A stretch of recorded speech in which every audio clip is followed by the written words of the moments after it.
firman-Mu. Pimpin kami dari awal sampai akhir. Berkati kakak-kakak yang menyampaikan firman-Mu. Terima kasih Tuhan Yesus, dalam nama-Mu kami berdoa. Amin. Halo kids, jumpa lagi bersama Kak Nirma hari ini. Nah, Kak Nirma nih udah punya apa nih ya? 1, 2, 3, 4. Ada yang tahu nggak ya isinya apa? Yuk kita main tebak-tebakan aja yuk, biar kita tahu isinya apa. Ini yang pertama, nomor 1. Kita lihat kantong nomor 1 apa ya? Bentuknya kayak bola lampu. Terus ini kayaknya biasa ada di sayuran capcay deh. Kalau mama masak, warna ada yang hijau, ada yang putih. Apa ya? Coba kita lihat. Ada yang bisa tebak nggak apa? 1, 2, 3. Oh, isinya brokoli. Ada yang benar nggak tadi tebakannya adik-adik? Kalau gitu kita main lagi ya. Yang kantong nomor 2. Ada yang bisa tebak nggak ya? Coba ya, Kak Nirma masukin tangannya. Ini panjang. Oh, ini lagi nih cluenya buat adik-adik. Ini nih kalau direbus terus dimakan pakai susu keju anget-anget. Enak banget. Ada yang tahu nggak ini apa? Jagung. Nah, kita main lagi ya. Yang ketiga, kotak yang ketiga, kantong yang ketiga apa ya? Ih, kok lembek sih?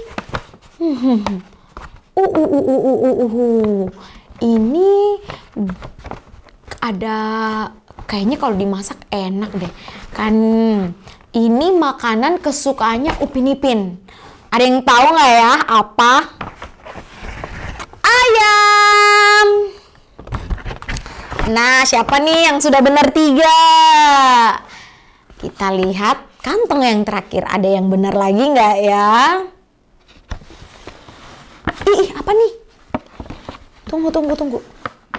Oh, lembut. Lembut banget. Ini apa ya? Oh, sutra. Wow, dari ulat sutra ini. Nah, siapa nih yang benar semua? Ada brokoli, ada jagung, ada ayam, ada sutra juga. Kira-kira ini buat apa ya? Nah, kids, setiap bahan ini dari brokoli, jagung, ayam, ini mewakili sesuatu tentang cerita Alkitab kita hari ini.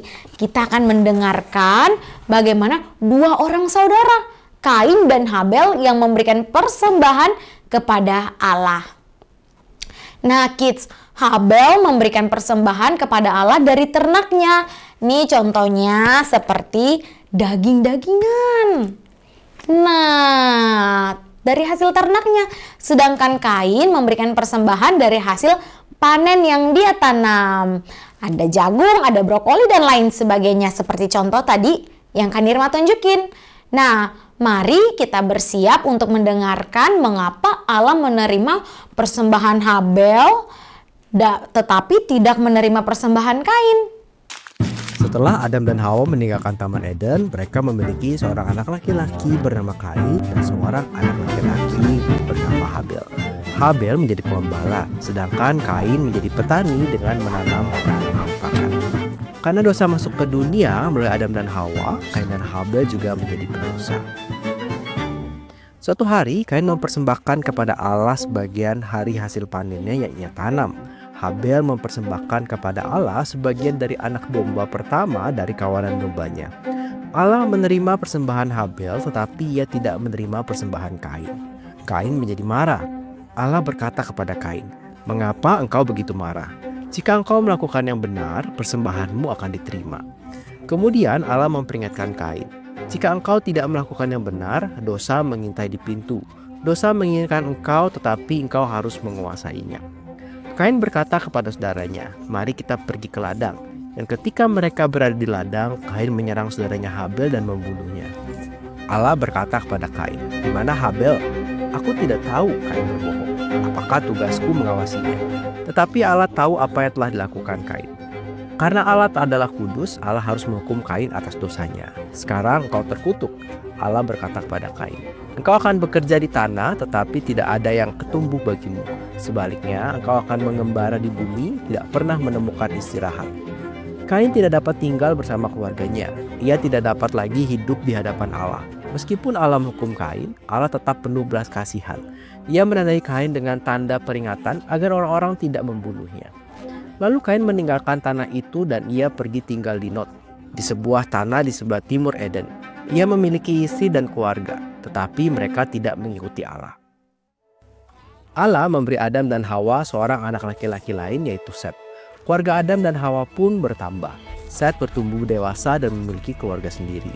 Pada masa itu, keturunan Adam dalam keluarga Set mulai memanggil nama Tuhan. Allah telah berjanji bahwa salah satu keturunan Hawa akan mengakhiri dosa dan kematian. Kain bukanlah keturunan itu. Ia berdosa seperti orang tuanya, Adam dan Hawa. Seiring keluarga berkembang dan dosa menyebar, orang-orang menantikan Allah untuk menepati janjinya. Pada waktu yang tepat, Allah akan mengutus anaknya, Yesus, untuk menyelamatkan orang berdosa.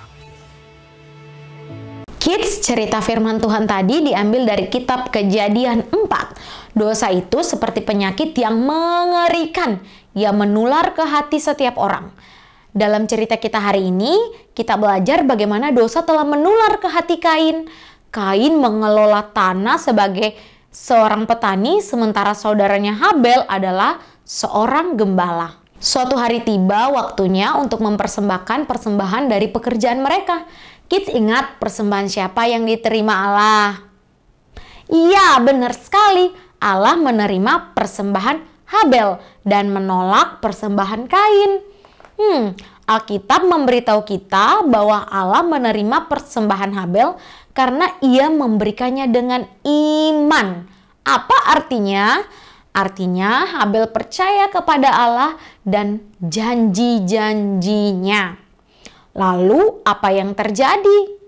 Kain menjadi marah karena persembahannya ditolak. Alih-alih berusaha melakukan yang benar dan menghormati Allah, Kain justru membiarkan dosa dalam hatinya menguasai dirinya. Bagaimana Kain berdosa terhadap Allah dan saudaranya Habel? Nah, benar sekali, dia membunuh Habel. Kain tidak taat kepada Allah. Kain ingin hidup dengan cara yang berlawanan dengan Allah. Allah menghukum Kain karena dosanya. Apa kids masih ingat apa hukuman Kain? Yang pertama, Allah mengutuk Kain dan berkata, tanah ini tidak akan memberi dia makan.